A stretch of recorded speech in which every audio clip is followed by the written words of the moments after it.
Hey everyone, thank you so much for keeping the open discussion very positive and respectful. In this video, I am going to look at more of Chris's background history. This is in the Discovery Files, and they created this background on Chris's upbringing before he did the polygraph. And the reason why I'm analyzing this is to see if maybe something in his upbringing made him become who he is now. On the Discovery Files, I'm on page 514 of the report. Hopefully, on the side right here, you can see that, as well as the text should look bigger. Let me see if I can make it a little bit bigger. Yeah, there we go. So, the report starts with growing up, he lived with his mother, father, and sister, Jamie. And Jamie is 7 years older than Chris. What I thought was interesting in this report is he seemed to have had a stable family upbringing. In the report, it doesn't say that his parents were divorced. They both had stable jobs. Growing up, Chris's family attended the First Baptist Church on a fairly regular basis. But, surprisingly, his sister was very rebellious. So it already seems like there's something going on. Even though his parents are not divorced, I wonder what happened with his sister that made her the rebellious one, and which made him the quiet kid. So it says Jamie left numerous times after high school and would always move back home. We also know from the text messages between Chris and Shanann that Chris stated that his father was his hero. So we're going to go look that up. And it also says that in the report, his father is his hero and his best friend, which I think is interesting because up here it says that his father was a disciplinarian. So his father always took charge, but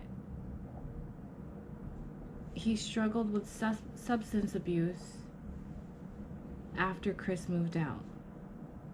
It's just very strange that naturally, as a parent, you know that your child eventually will grow up and move out of the house. Yet when Chris does, his dad starts to abuse whatever it was, whether it be alcohol or some other type of drug. It just says substance abuse. It says it was hard on his father when Chris left because his father was used to him always being around. That's a little bit, to me, just seems like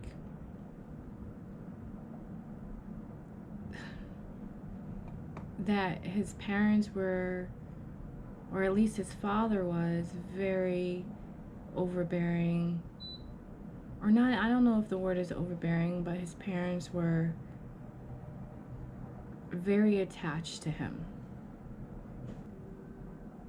You would think that when Jamie was being rebellious and leaving the house after high school, you would think that maybe that would cause a lot of stress, and a parent could possibly start abusing substances. But it seemed like the parents were a lot closer to Chris than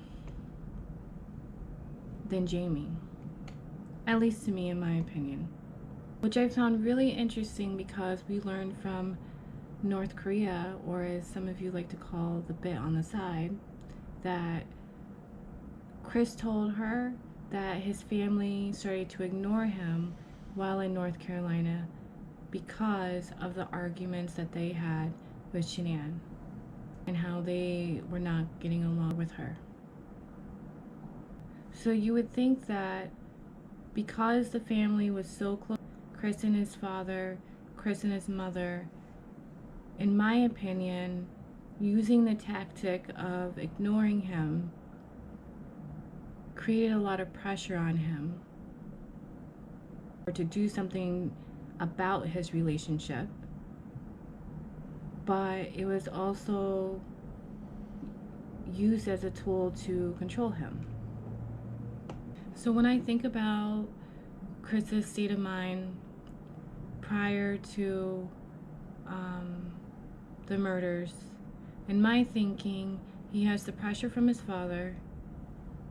You know, things aren't going right, and between the parents and Shanann, and his dad's ignoring him. So it's like he's detached from his hero. Then there is Shanann putting pressure on him, trying to resolve the relationship that he clearly doesn't want.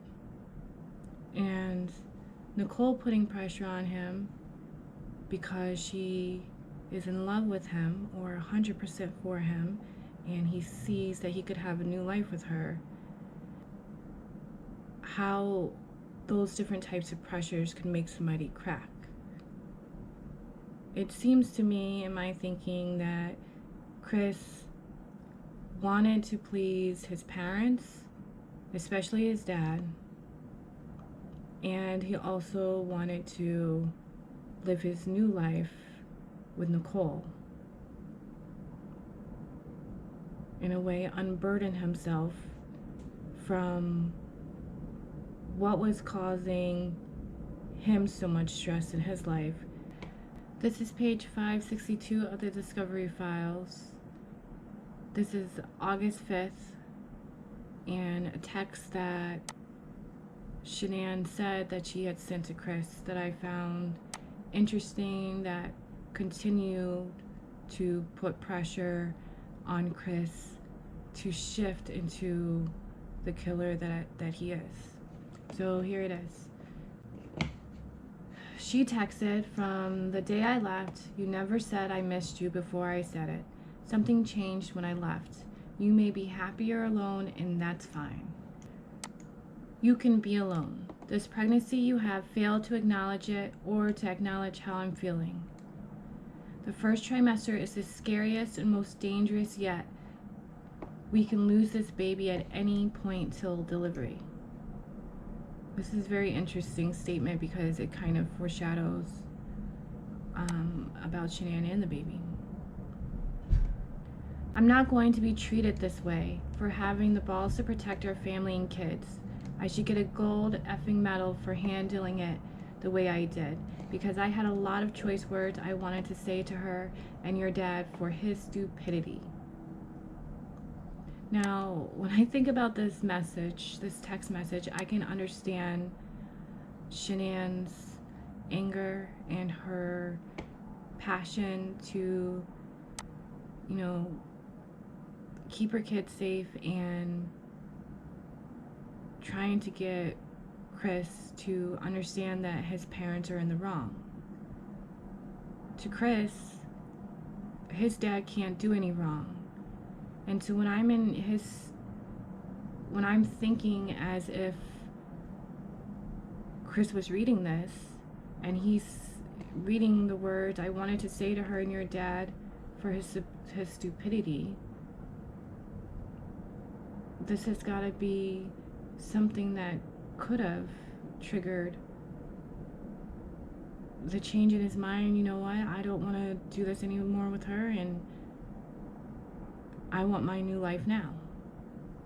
She's offending him. No one stands up to your mom and dad for that.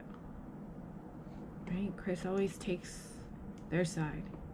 He's just as guilty by not doing anything.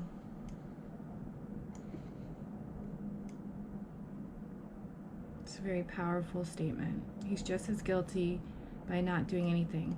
I have nothing to do with him stop sharing memories of his grandkids. What does that have to do with me? I am their mother and I will protect them. I have enough to worry about with the world out there. I'm not going to worry about family. I will just remove it. Wow, I never even noticed that. I never even noticed that she wrote that part. I will just remove it.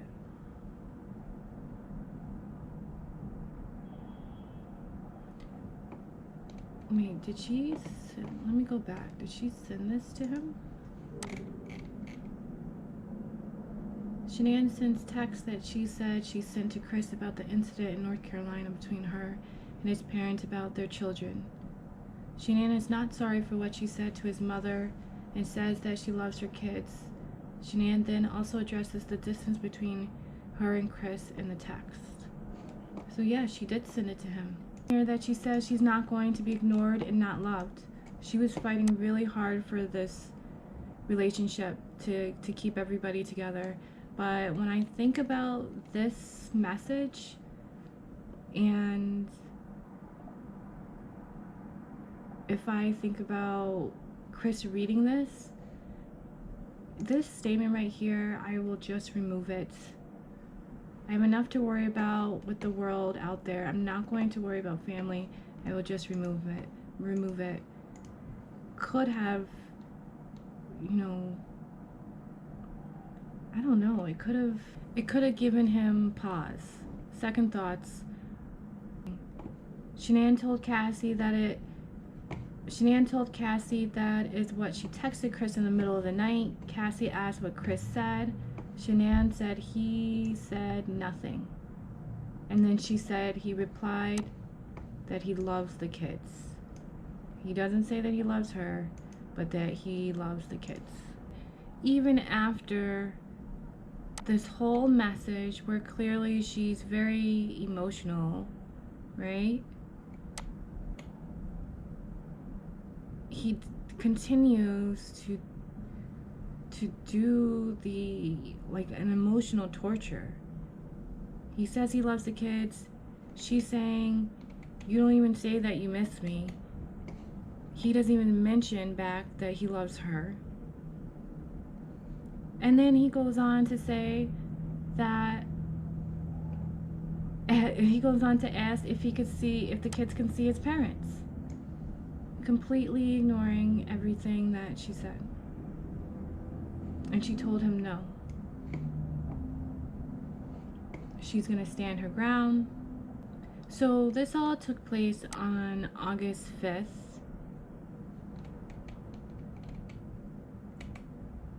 That's what it appears. At least her conversation with Cassie did.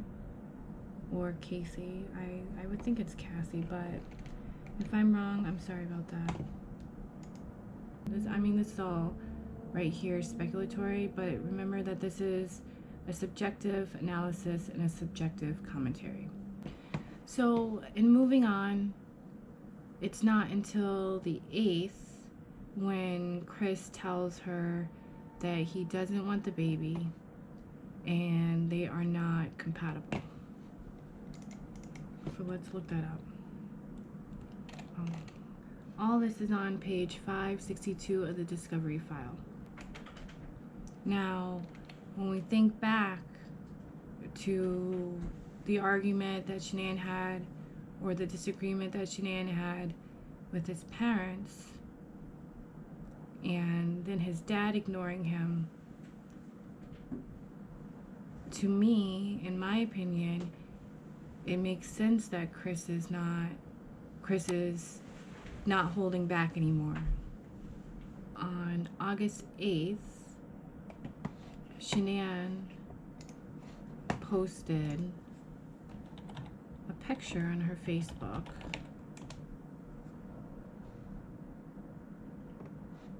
kind of like a Thrive promotion. All of this emotional stress that she's going through, she still takes a picture, and Here's the date, August 8th. She says, went to bed at 2 a.m., up at 5:15, 2 loads of laundry, dusted whole house, cleaned out fridge and pantry, restocked 2 grocery stores with kids. She makes this whole list. And then I think she ends it with, all while 4 months preggo. Love my Thrive experience. Which I just find really interesting because 4 days before that,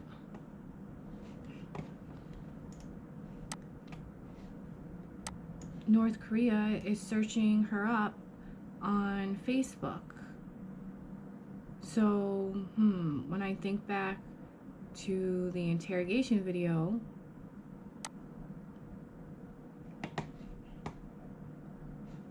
she knew. North Korea knew. She had to have known, in my thinking and in my opinion, that Shanann was pregnant. On August 8th, North Korea also Google searched marrying your mistress. It makes me wonder, Chris starting to ignore some of the things that Shanann is trying to tell him about her feelings. I wonder if Chris and Nicole had some type of conversation about marriage. Korea seemed just a little bit too excited after that Google and calling her friend.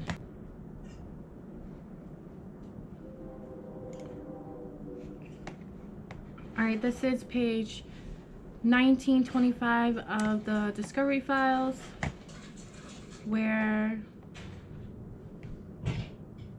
North Korea is doing a Google search about marrying your mistress hours later after Chris and Shanann's text about their relationship and the argument of the argument with the grandparents. At least that day, in my opinion, split Chris in two. Kind of like what Detective Coder said, that he sees two Chris's. He sees the family man, and then he sees the monster, the emotionless monster. Now, I'm in no way suggesting that his parents or his dad had anything to do with the planning of Shanann's death. Now, we know that Chris's dad is aware of the affair because during the interrogation video, Chris even states to his dad they know about the affair, which would imply that his dad is aware of who North Korea is.